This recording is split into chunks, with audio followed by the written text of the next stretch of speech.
민간협의회라고 그 월드비전이나 굿네이버스, 기아대책 같은 해외에서 이런 원조 활동을 하고 있는 단체들의 협의체 한 130여 개가 같이 활동하고 있습니다. 예.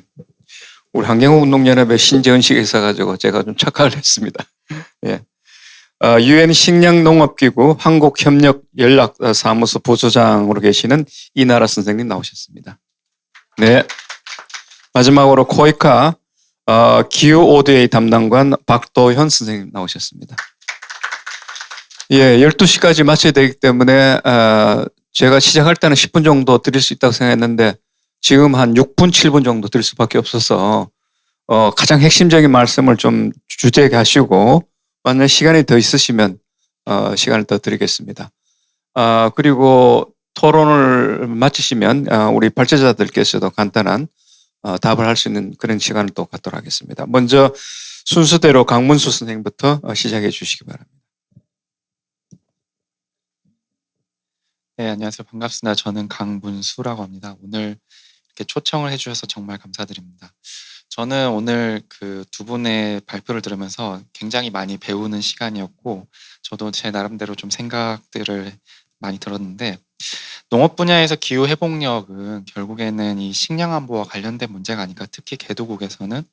그래서 대응 인프라라고 할 수 있는 관계수로나 하우스 등에 대해서 제가 개도국에 가면 그런 필요성이 많이 필요하다라고 보이는데, 사실 개도국 환경에서 농가 단위의 대응이 좀 어려운 상황입니다. 특히나 우려될 수 있는 거는 이제 국내적으로, 그러니까 개도국 국내적으로 보면은 생산에서 소비에 이르는 수급 관리, 그 다음에 그 대외적으로는 그 국외에서 발생하는 기후 재난에 따른 수급 불안으로 인한 가격 변동성이 아닐까. 그래서 이 두 가지 측면에 대해서 어떻게 정책적인 개입을 할 것인가에 대해서 좀 고민이 필요하다는 생각이 들고, 그렇다면 우리는 생산자를 어떻게 지원할 것인가, 그리고 국내의 가격 변동성에 대해서 대응을 어떻게 해야 될 것인가에 대해서 결국에는 이 농업 ODA 측면에서도 기후변화 대응과 관련돼서 좀 고민해야 되는 부분들이 아닌가 싶습니다. 그런데 저도 이제 연구를 하다 보면은 결국에는 재원 부족 문제를 어떻게 해결할 것인가 문제가 가장 크거든요. 그러니까 예를 들어 컵 29에서 제기된 뭐 선진국에 대한 기후변화 적응 기금 조성 압박이 결국에는 그 선진국들이 이 기금에 그 공헌을 많이 못하는 상황입니다. 왜냐하면은 그 교수님 발표에서도 볼 수 있듯이 뭐 난민을 위한 ODA 자금 활용으로 이게 전용이 된다거나 아니면은 경제 및 군사 안보 위협이 증가하면서 이게 실질적으로 기후변화 대응을 위한 농업 ODA를 좀 확대하기 좀 어려운 상황이 계속 이어지고 있는 상황이기 때문에, 그렇다면은 개도국 차원에서 이 재원을 동원을 해야 되는데, 그것도 사실은 개도국의 정부 재정이 ODA에 이렇게 의존하는 경향들이 많기 때문에 결국에는 어떻게 해야 될 것인가에 대해서 좀 더 고민을 해야 되지 않을까라는 고민들이 저 개인적으로도 많이 들었습니다. 한 가지 좀 그래서 저는 이제 두 가지 측면에서 좀 말씀을 드리려고 하는데, 하나는 아까도 나왔던 얘기긴 한데 농업의 가치 사슬 단계에서 결국엔 접근을 해야 되지 않을까. 그래서 생산, 가공, 보관 그리고 소비에 이르는 단계에서 우리나라가 어떻게 하면은 이 기후변화 대응 그리고 적응을 위해서 현지에 지원을 할 수 있고, 그 다음에 각각의 가치 사슬 단계에서 어떻게 전략을 마련할 것인가가 중요할 것 같습니다. 그렇게 돼야지 농산물의 부가가치가 창출이 돼서 결국에는 그 개도국에 있는 소농들에게 수익이 돌아가는 구조가 되지 않을까라는 생각이 들고요.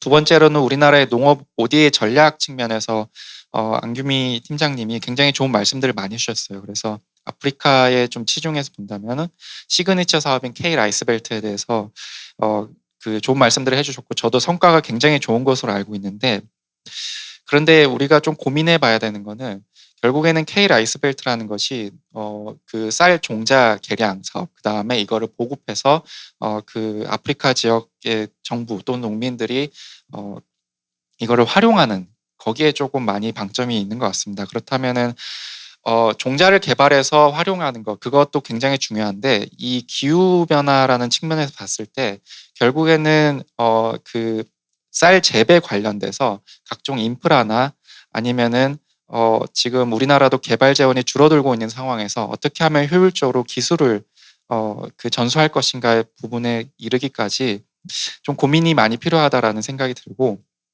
또 하나는 굉장히 우리나라도 지금 이제 예산이 제한이 돼 있고 사실 내년도 ODA도 줄어들고 있는 상황이기 때문에 리스크 관리를 어떻게 할 것인가, 이거를 어떻게 하면 현실화할 것인가에 대해서 결국에는 사업 기획 단계에서부터 고민이 좀 필요하지 않을까라는 생각이 듭니다. 제가 예를 들어서 조기 경보 시스템이라든지 기후 스마트 농업이라든지 이런 사업들을 보면서 개인적으로 느꼈던 거는 굉장히 중요하고, 이게 지금 단계에서 언급을 하는 것이 맞지만은 과연 조기 경보 시스템이 도입을 돼서 농민들이 지금이 가뭄이 일어난 시기고 지금이 갑자기 고온 현상이 일어나고라고 그런 경보를 듣고 정보를 들었을 때, 그렇다면은 농가들은 어떻게 행동을 해야 될 것인가에 대해서 결국엔 농가 차원에서 선택할 수 있는 여지가 많지 않다라는 것들에 대해서도 결국엔 기획 단계에서 우리가 어떻게 이 종합적으로 리스크 관리를 좀 해줌으로써 농가 단위에서 리스크를 좀 줄일 수 있는 방안을 좀 고민해봐야 되지 않을까라는 생각이 들었습니다. 질문이 있긴 한데 그거는 나중에 시간이 나오면 또 하도록 하겠습니다. 감사합니다. 예.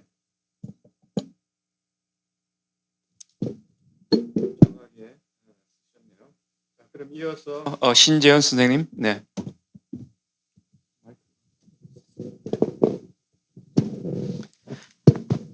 네. 오늘 저도 이제 농업을 제가 전공한 사람은 아닌데요. 저는 이제 시민사회 쪽에 계속 있었고, 제가 이제 정책센터에 있다 보니까 우리 정부의 ODA 정책이라든지 시민사회와의 파트너십이라든지 이런 부분에 이제 집중을 하고 있습니다.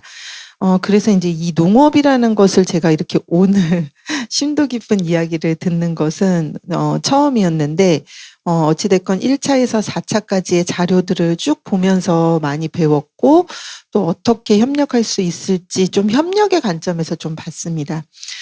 지금 현재 우리나라의 이런 개발 협력을 하고 있는 NGO들을 제가 그냥 개발 NGO라고 부르겠습니다. NGO들이 약 한 수입이 한 2조 정도 됩니다. 모금이나 여러 정부 협력이나 이런 것들을 통해서요. 근데 이제 정부 협력 부분 비중은 10% 정도 되고요. 근데 물론 이제 단체 규모에 따라서 그건 좀 차이는 있습니다.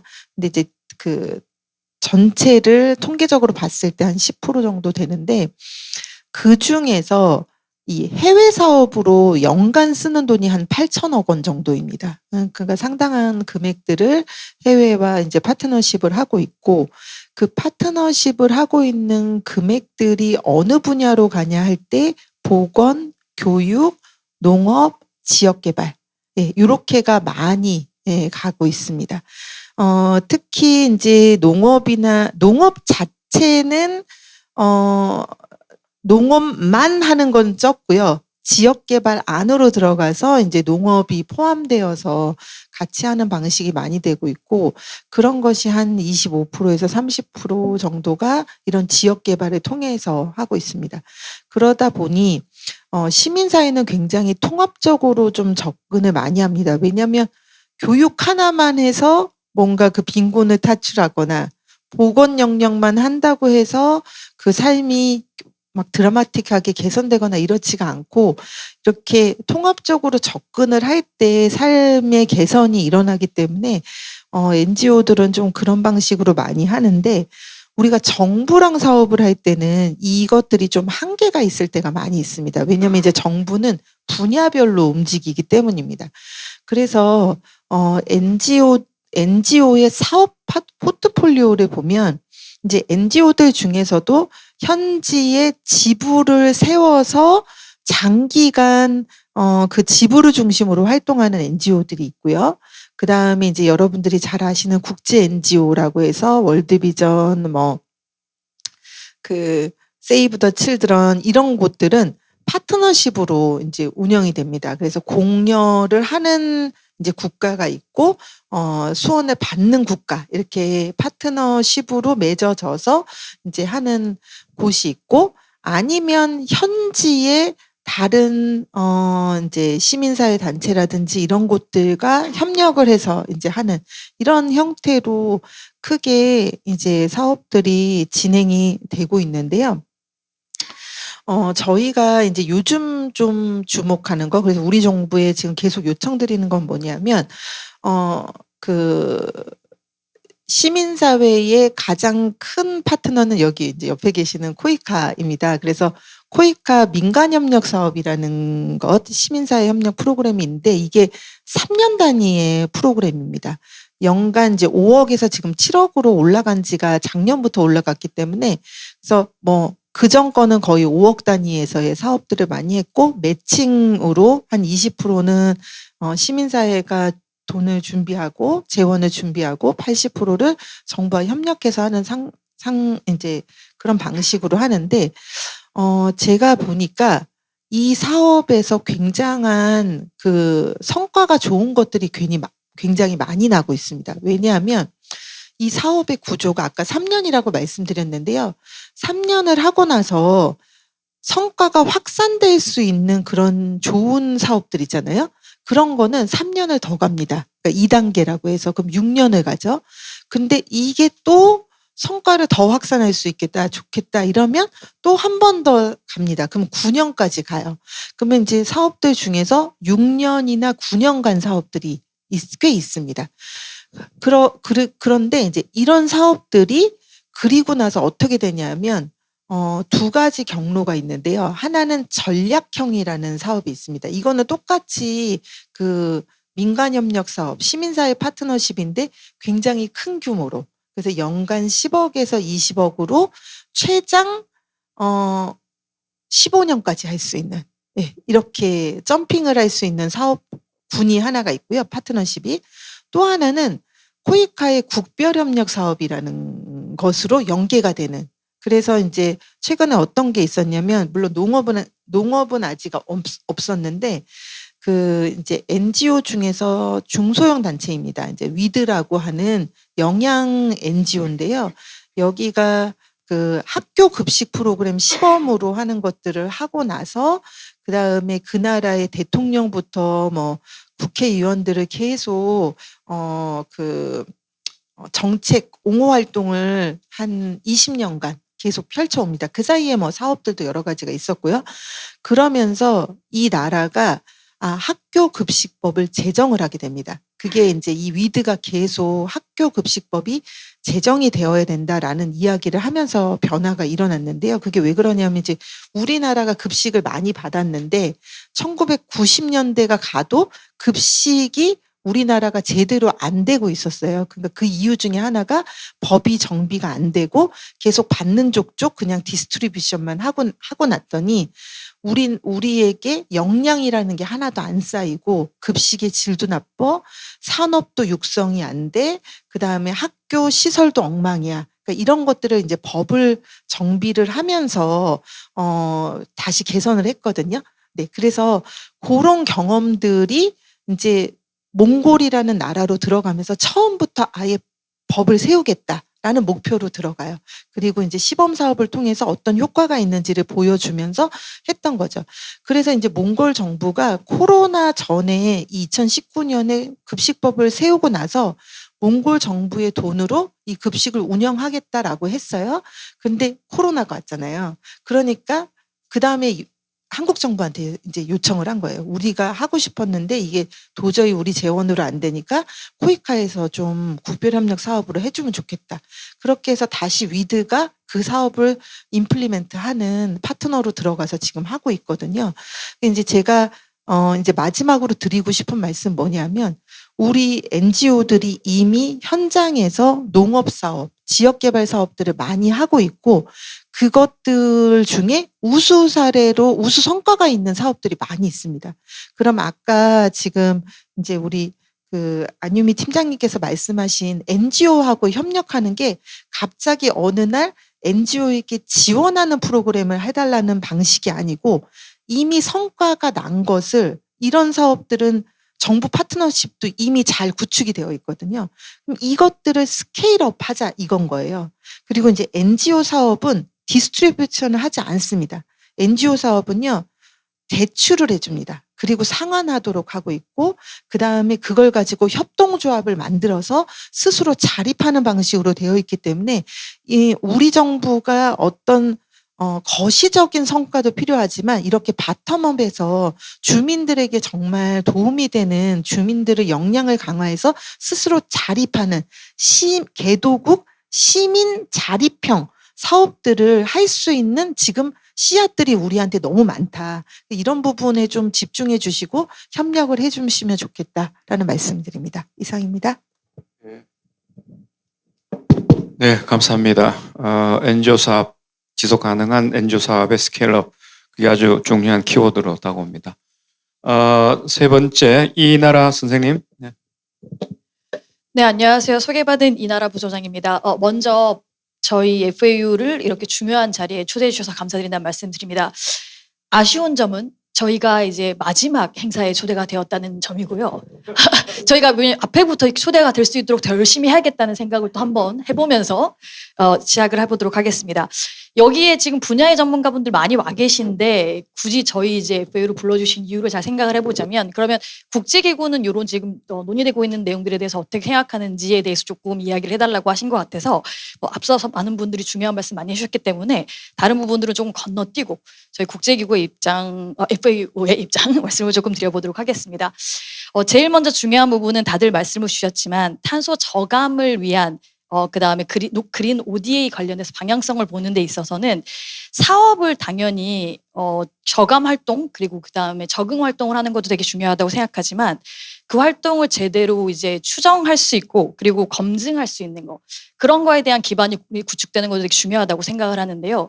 생각보다 많은 개도국에서 이런 기반들이 구축이 좀 되어 있지 않은 상황들이 많이 있습니다. 그리고 또 이게 지금 이제 특히나 한국 정부 같은 경우도 탄소 배출권과 또 연결이 되는 거에 대한 관심들을 많이 가지고 계신데, 이 부분은 사실은 직접적인 탄소 배출권과 연계되기는 어렵지만 그걸 위해서 기본적인 기반을 구축하는 건 중요하기 때문에 이런 부분에 대한 거를 조금 그린 ODA의 그림에서 조금 가져가 보면 어떨까라는 생각이 조금 첫 번째로 들었고요. 특히 요거를 그러면 농업이나 식품 부분으로 조금 더 가져오자면, 잘 알고 계시고 앞서서도 말씀을 주신 것처럼 이제 과거에는 생산만을 이야기를 했었지만 지금은 더 이상 생산뿐만 아니라 이제 그 가치사슬이라고 하는 전체의 밸류체인을 고려할 수밖에 없는 상황인데, 이 분야에서 배출원은 사실은 분산되어 있는 상황입니다. 그렇기 때문에 이런 부분에 대한 MRV를 이제 구축하는 거, 그리고 밸류체인을 전체를 다루는 것들에 대한 통합적인 설계가 필요한데요. 여기에서도 추가 한 가지 말씀드리고 싶은 거는, 생각보다 한국의 지금 민간 기업들 중에 이런 기술들을 가지고 있는 곳들이 참 많더라고요. 그래서 지금 한국 ODA의 방향성 자체가 또 민간과 함께 할 수 있는 그림들을 많이 고려하고 있는 상황이다 보니까 이런 ODA 사업들을 설계할 때 이런 MRV랑 관련된 부분과의 연계, 그리고 그 부분에 있어서 한국의 기술을 가진 민간 기업들도 함께 할 수 있는 부분에 대해서 좀 고려를 해보면 어떨까 하는 생각을 조금 했고요. 이런 부분에 있어서는 저희 FAO와 같은 이제 국제기구들 같은 경우 어차피 ODA와 관련된 부분에 대해서는 저희도 같이 협력을 할 수 있고, 그리고 MRV와 관련된 부분에서는 가지고 있는 전문성들이 많이 있기 때문에 이럴 때 저희 FAO도 한 번 더 생각해 주시면 좋지 않을까라는 생각을 해봤습니다. 그리고 이제 두 번째 관련해서 좀 말씀드리고 싶은 부분은 디지털 농업의 확산에 대한 부분입니다. 앞서서 많이 말씀을 해주셨고, 그리고 특히 저희 모두가 이제 알고 있는 디지털 농업의 장점이 분명히 존재한다고 생각을 합니다.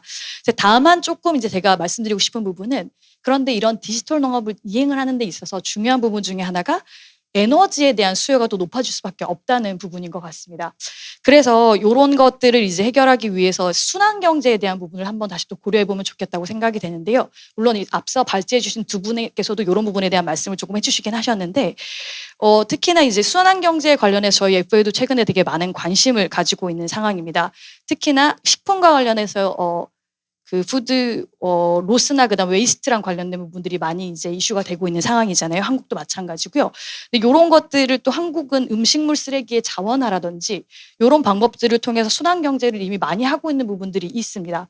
제가 생각하기에 특히나 뭐 다른 나라도 그렇겠지만 한국이 이제 ODA를 진행하는 데 있어서 가장 중요하게 생각하는 부분 중에 당연히 한 가지는 당연히 재원, 여러 가지 부분의 재원을 고려해야 되겠죠. 정말 돈을 준다라는 부분도 있겠지만 가지고 있는 기술을, 베스트 프랙티스를 잘 전수한다는 게 중요하다는 측면으로 본다고 한다면, 이런 순환 경제의 개념을 조금 더 추가해서 그런 에너지의 순환을 좀 고려한 디지털 농업 확산에 대해서 좀 고민을 같이 해보는 게 어떨까 하는 두 번째 생각을 조금 해봤습니다.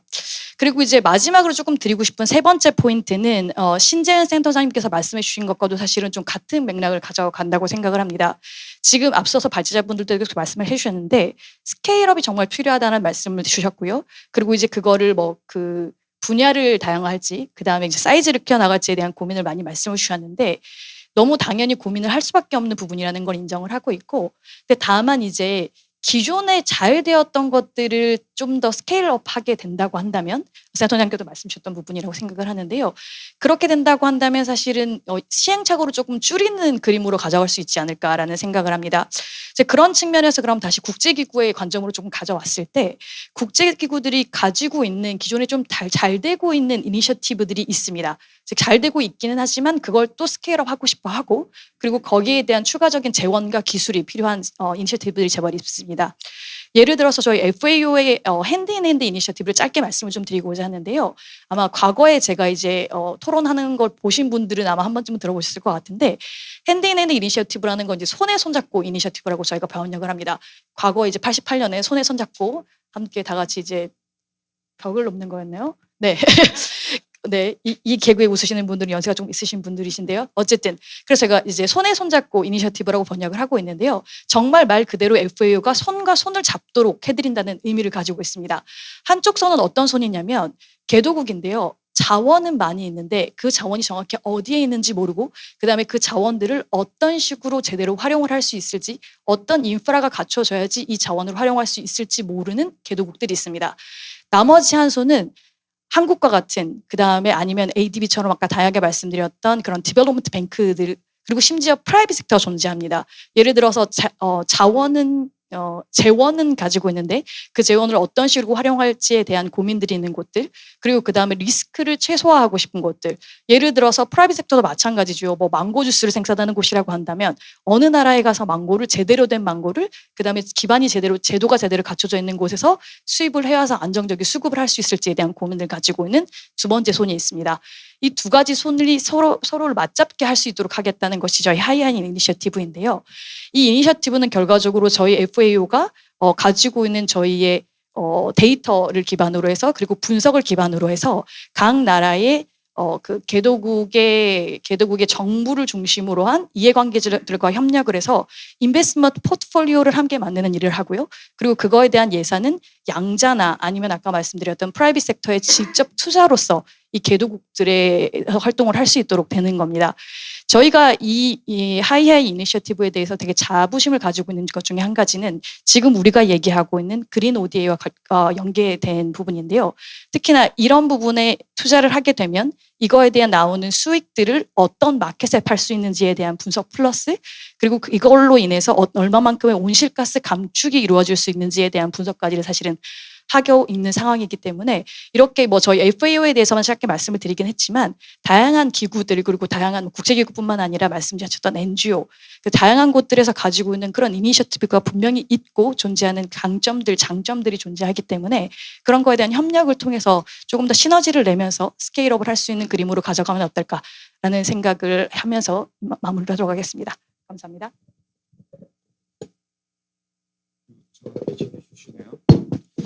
그 마지막 이니셔티브가 하이야 핸드 인 핸드에서 나오고 야자가 뒤에 어떻게 그 약자죠? 뭐의 약자에서 나온 거죠? 그래서 예. 세 가지 키워드라고 저는 보는데요. 일단 검증 MRV 그러니까 이거는 아마 오늘 발제하신 두 분 모두한테 좀 적용되는 어떤 면에서 보면 질문일 수도 있습니다. 제가 발제자를 보니까 이 부분이 조금 불명한 것 같은 느낌 들고요. 그 다음에 가치사슬 전반에서 확인할 수 있는 것이 필요하고 순환 경제와 결부된 에너지 어떤 순환 체계 마지막으로 이제 쉽게 말해서 베스트 프랙티스를 스케일업하기 위한 하이야 이니셔티브 그렇게 정리하면 되겠죠. 짧게 7분 동안 말씀하셨습니다만 내용은 제가 본 데 발제 수준입니다. 아주 전문적인 분야에서 아주 전문성을 가지고 말씀해 주셔서 고맙습니다. 네, 마지막 박도연 선생님.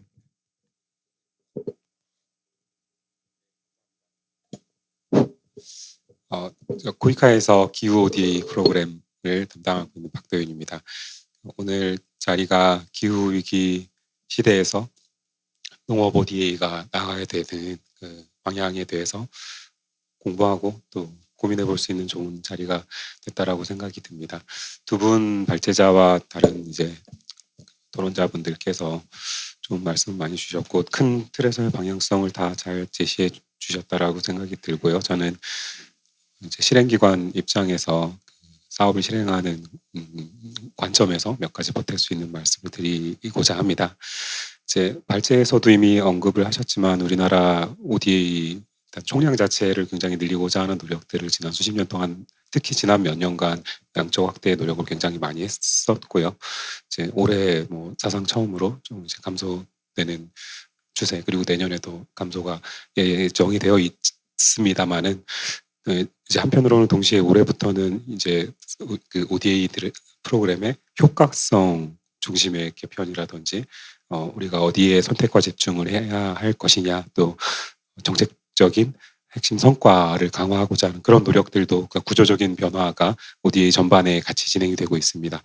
저는 이런 ODA 전반의 환경 변화가 기후 ODA, 농업 ODA에게 있어서는 한편의 기회가 될 수도 있겠다라고 생각이 듭니다. 왜냐하면은 농업 ODA가 이제 가지고 있는 다음과 같은 특성들 때문인데요. 첫 번째로는 상대적으로 성과를 명확하게 측정을 하고 제시할 수 있다라는 점입니다. 물론 이제 어댑테이션 쪽에서의 성과 측정의 어려움은 모두가 동의를 하고 이미 언급이 되었습니다만은 상대적으로 농업 섹터에서는 어떤 그 생산성의 변화라든지 기후 리스크의 감소라든지 회복력 지수의 변화 또 뭐 농가 소득이라든지 온실가스 감축과 같은 조금 정량적인 지표들을 차용을 해서 프로그래밍을 하기가 용이하다라는 점을 말씀을 드리고 싶었고요. 그래서 그런 것들을 분명하게 보여주면서 조금 차별성을 가져갈 수 있다라는 것이고요. 또 한 가지는 그 ODA 바깥에 존재하는 다른 그 재원에 대한 이야기들을 저희가 계속 지금 하고 있잖아요. 근데 다른 재원 소스들 뭐 예컨대 기후금융, 탄소 시장을 포함한 기후금융이라든지 최근에 논의가 국제 기구들을 중심으로 많이 되고 있는 어떤 결과 기반의 보상하는 그런 시스템들 이런 것들이 이제 농업 ODA와 결합이 되어서 또 마찬가지로 프로그램이 될 수 있는 여지가 굉장히 높다라는 점에서 포텐셜이 있다라고 생각이 듭니다. 이제 뭐 그 발제에서도 말씀 주신 디지털 MRV에 기반한다거나 그 보험이라든지 재난 위험 관리 그리고 이제 탄소 시장과의 연계 이런 것들을 이제 다양한 그 재원들과의 융합을 우리가 옵션으로 선택할 수 있다라는 점이 있을 것 같고요. 또 한 가지는 그 최근 ODA의 어떤 정책적인 변화 추세 같은 것을 보자면 우리 국익에 기여하는 관점, 그 우리 기업과 인재들의 해외 진출과의 어떤 직접적인 연계의 요구가 커지고 있는 것도 부정할 수 없는 사실인 것 같습니다. 이거를 근데 이제 단순히 어떤 상업적인 측면의 지원이라고 해서 비판을 한다라기보다는 이제 또 한편으로는 긍정적인 방향으로 해석도 가능하다라고 생각이 드는데요. 이제 농업 ODA에서 보자면은 수원국의 그 식량이나 기후 위기 해결에 기여하는 그 전 과정 자체가 우리 기업이나 기술이나 또 연구자들이 진출을 함으로써 국제적인 신뢰를 바탕으로 해서 미래의 시장 진출로 이어질 수 있도록 이렇게 좀 그 유기적으로 선순환할 수 있겠다라는 희망도 가져볼 수가 있을 것 같습니다. 특히 농업 기후 분야에서 우리나라가 가지고 있는 비교 우위들이 있지 않겠습니까? 뭐 디지털 농업이라든지 ICT 기반에서 하는 어떤 농지 관련 관리 기술들 그리고 기후 스마트 농업 언급이 된 것처럼요. 물 관리, 가뭄, 홍수, 조기 경보, 뭐 보험, 재난 위험 관리 솔루션 이런 것들이 다 우리가 기술적인 강점을 가지고 있는 분야라는 생각이 듭니다. 그리고 이제 두 번째 발제해 주셨던 한국농업 ODA의 전략에 대해서 조금 이제 코멘트를 드릴 수 있을 것 같은데요. 그 프로그램형으로의 전환을 강조를 하셨고 이미 그 농림부 농진청 ODA뿐만 아니라 뭐 코이카를 비롯한 많은 지금 실행기관에서 다 이제 같은 고민을 하고 있고 저희도 이미 일부 실행에 착수를 한 바도 있어서 소개를 짧게 드리고자 합니다.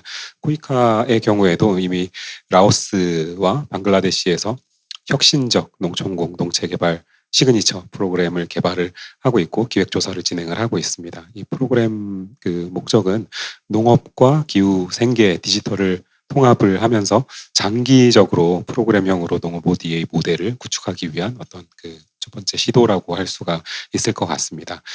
발제에서 말씀하신 국가별 시그니처 사업이나 프로그램 중심 접근과 정확하게 일치하는 그 맥락이라고 생각이 들고요.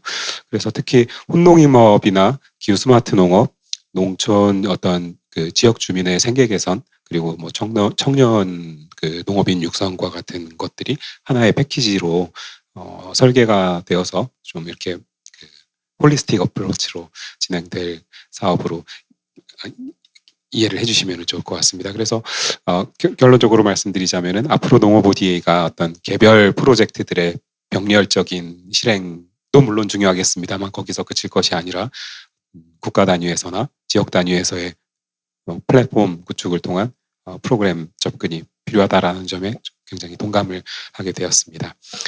시간 관계상 좀 다른 부분들은 생략을 하고 마무리를 하겠는데요. 오늘 논의의 핵심이 농업 ODA가 기후위기 시대에 어떻게 재구조화되어야 되는 것인가를 생각해보는 자리였다라고 하면은 종합을 해보자면 드린 말씀을 다음 뭐 몇 가지 측면에서 한국 ODA의 전략적인 우선 분야로 농업 ODA를 고려를 할 수가 있을 것 같습니다. 첫 번째로는 수원국에서 일단 다른 어떤 분야보다도 농업 분야에 대한 농업 섹터에 대한 수요가 높다라는 점 굉장히 이제 농업 ODA에 있어서의 펀더멘탈한 강점이 될 수 있을 것 같고요. 그리고 이제 식량 안보라든지 이런 거에 기여하면서 글로벌 공공재에 기여를 한다라는 점까지 해서 장점이 있다라고 생각이 듭니다. 그리고 성과 기반의 어떤 기획에 기반을 해서 모니터링이나 평가, MRV 이런 것들을 통해서 사업의 효과성을 분명하게 설명할 수 있다라는 것을 조금 저희가 집중해야 되지 않나 생각을 다시 한번 말씀을 드리고 싶고요. 마지막으로 우리 기업이나 기술이나 연구자나 전문가 집단이 국제 기후 농업 분야에서 장기적인 관점에서 신뢰받는 파트너로 인식이 되고 그것을 우리의 국익으로 다시 이렇게 연결시켜 나갈 수 있는 그런 긴 호흡을 가져가면은 프로그램형 사업으로 발전되면 좋겠다라는 것으로 말씀을 마무리를 하겠습니다. 이상입니다. 예, 감사합니다. 종합토론의 마지막 종합토론을 정말 하신 것 같습니다. 종합해 주셨습니다. 제가 다시 종합하지 않겠습니다. 그 ODA의 필요성, 그 농업 분야 ODA의 필요성, 정당성을 강조하셨고, 전반적으로 홀리스틱 어프로치, 그걸 추진할 수 있는 플랫폼의 구축, 이런 쪽으로 말씀하신 것으로 저는 이해를 했습니다. 그 두 분의 발제자께서 뭐 리스폰스를 하시기 전에 딱 한두 번만 플로이스 코멘트를 받고 저 마이크를 넘기겠습니다. 혹시 뭐 코멘트나 말씀하실 거 있으시면 하시기 바랍니다. 자, 시간이 다 됐기 때문에 네 없는 것으로 하겠습니다. 그럼 두 분 발제자께서 한 1분, 2분 정도 이렇게 말씀해 주시대요.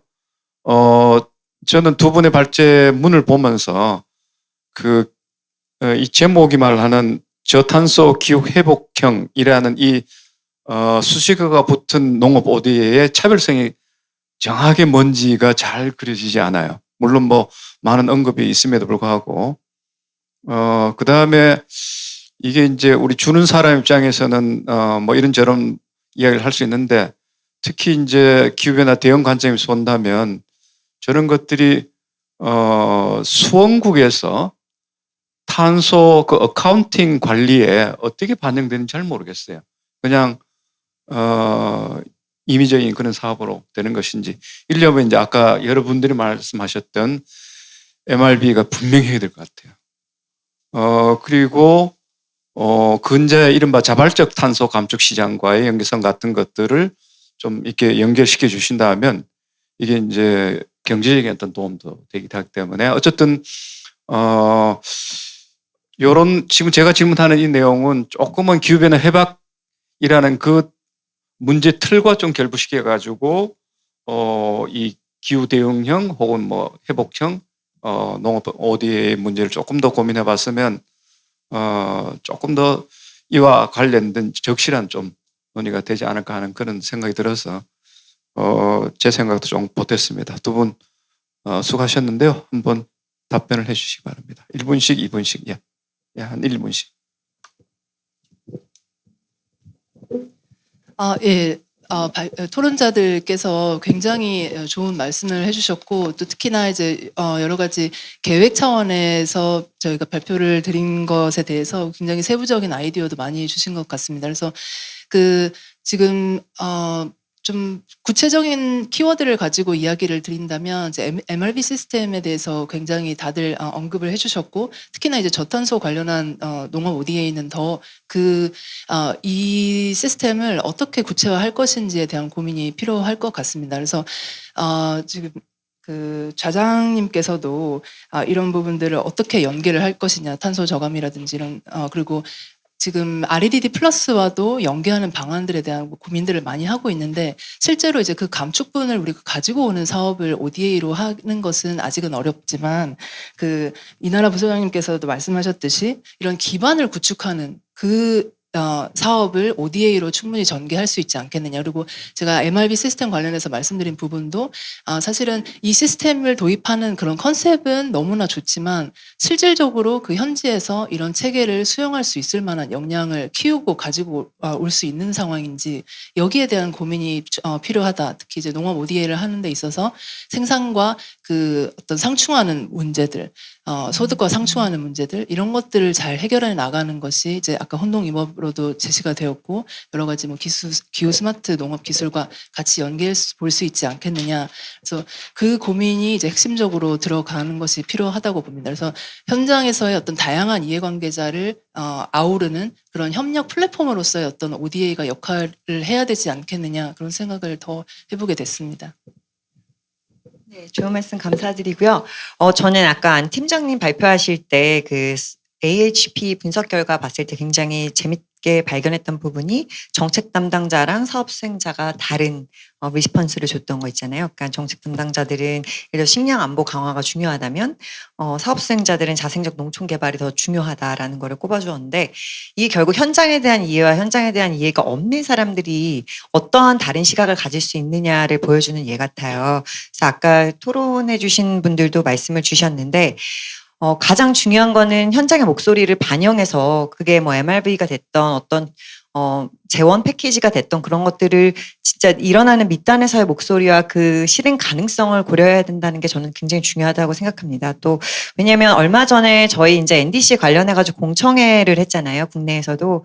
근데 이제 그 농업계 대표로 오신 두 분들께서 하시는 말씀이 결국 국가에서 뭐 그 메탄 감축량 줄여라 뭐 이런 농법을 도입해봐라 이렇게 뭐 매저해라 MRV 하라고 국가에서 이렇게 제시를 해도 그걸 현장에서 할 수 있냐 없느냐는 또 다른 문제라는 거예요. 그렇다면 결국에는 국가에서 원하는 그 메탄 배출량 줄이기 위해서 가축 두수를 줄이거나 수확량을 줄이는 결국에는 그 본인들의 생산성이나 어떤 인컴과 관련되는 부분들을 희생할 수밖에 없다고 하는데 ODA도 마찬가지로 현장에서 이런 식으로 이게 개도국 농민들에게 소농들에게 정말 임플리멘트가 된다면 별로 의미가 없다라고 저는 생각을 합니다. 그래서 그런 부분에 대한 고려가 좀 먼저 1차적으로 되고 ODA가 잘 패키지화돼서 진행되었으면 좋겠습니다. 네, 수고하셨습니다. 예, 마무리 짓도록 하겠습니다. 올해 한 4차에 거쳐서 진행된 이 농업 ODA 전체를 아마 마무리하는 행사가 되는 것 같습니다. 그 기후변화와 관련해서 농업 부분이 해야 할 일이 상당히 많은 것 같아요. 아플로라고 부르나요? 아플로 룰루CF라고 부르기도 하는데 제가 정확한 지금 숫자는 아닙니다만 농업 분야가 한 20% 정도 배출하던가요? 근데 농업 분야는 배출원이면서도 또 흡수원이기도 하죠. 근데 이 두 가지의 기능을 어떻게 결합시켜서 지속 가능한 농업으로 만들어낼 것인가. 특히 이제 개독 같은 경우에는 5대 차원에서도 이제 그런 변화를 이끌어내는 것에 하나의 역할이 되어야 될 것 같아요. 그래서 사실 이게 1년 논의해가지고 끝날 문제는 아닌 것 같아요. 앞으로 계속 더 우리 기후변 행동 연구소인가요? 하고 그 다음에 FAO 같은 데서 많이 좀 도움을 주셔서 내년에도 계속 사업으로 됐으면 좋겠다 그런 생각이 듭니다. 어쨌든 올해의 성과를 바탕으로 해서 또 차년도 그 이후에 더 좋은 그런 논의가 이어질 수 있는 그런 계기를 마련하는 것으로 오늘 토론회를 마치도록 하겠습니다. 네, 모두 수고하셨습니다. 네.